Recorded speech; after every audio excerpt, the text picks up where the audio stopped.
Okay. All right, well, we flipped the boat. You saw that. Just wanted to bring it in front of you guys so that you can see what we do when we flip them, because chances are you will flip them.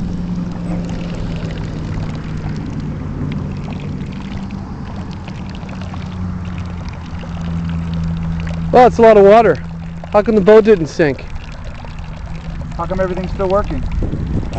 Oh my God, it still works. I wonder why. Is that because we G-blocked everything? It is. Oh my God, there's so much water in here. Now you can tape this hole up if you guys want. You know, we don't, but it's up to you.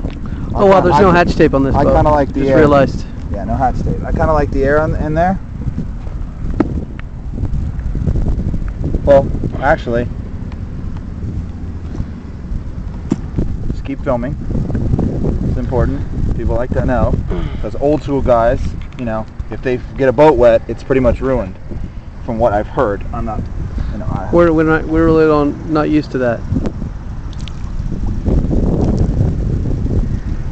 All right, well, that's good enough.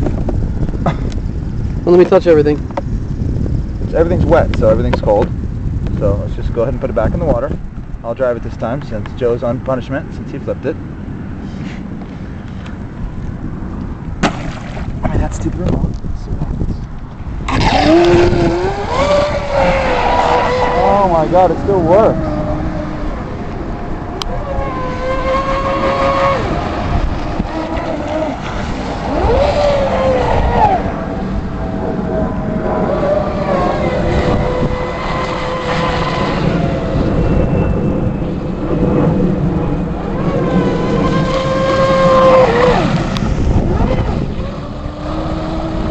Being very careful with the customer's product here.